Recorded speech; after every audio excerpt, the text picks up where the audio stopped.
At one point, I was so broke during my apprenticeship that I tried booking blood donation for the snacks. I started my apprenticeship at 17. My first employer for my apprenticeship was a fine dining establishment that was a hatted venue for 20 years, very prestigious. The chef had a temper. He would change his mind overnight and then scream at you if you didn't telepathically know that, scream at you for anything, scream at you for things other people had done. I was constantly on edge. I vomited pretty much every morning. I was so stressed about going to work. I didn't believe it was wrong at the time.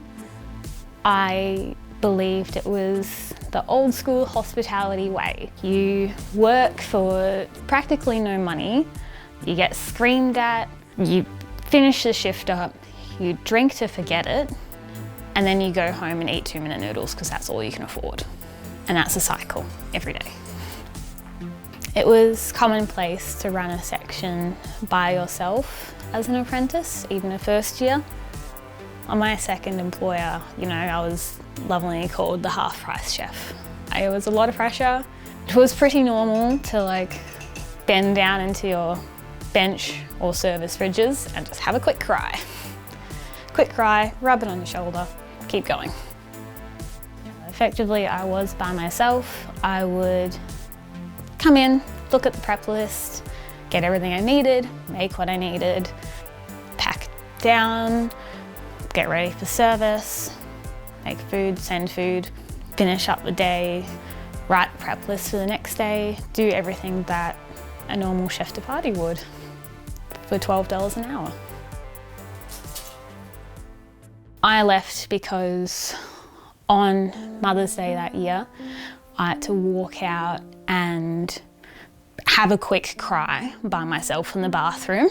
And I came back a couple minutes later and the head chef said, "If you ever walk out like that again, don't bother coming back."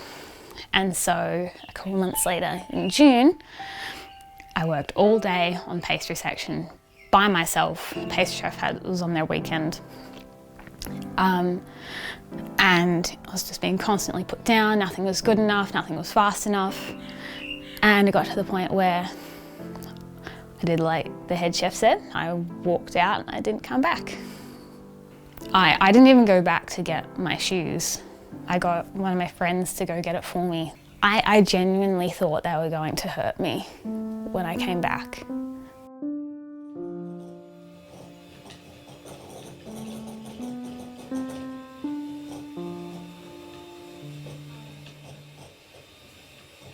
During my third apprenticeship, I was basically neglected. I wasn't taught anything. I was sick a lot because I was working so much and I wasn't eating well and I'd only have 1, maybe 2 meals a day. It was just a disaster, really. I had 6 months left. And I think one of the decisions in leaving my apprenticeship was that 6 months felt impossible. 6 months felt like I could not do that to myself without killing myself, realistically.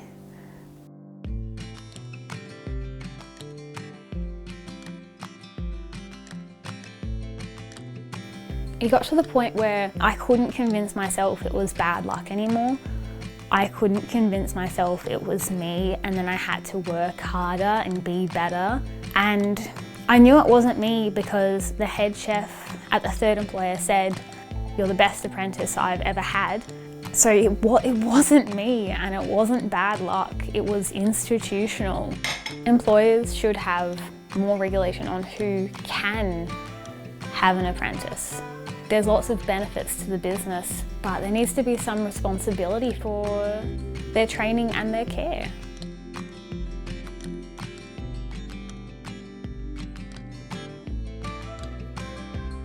We all need to come together to make this change happen, because individually we can't do that much. But when all our voices are heard together, we can make a big difference.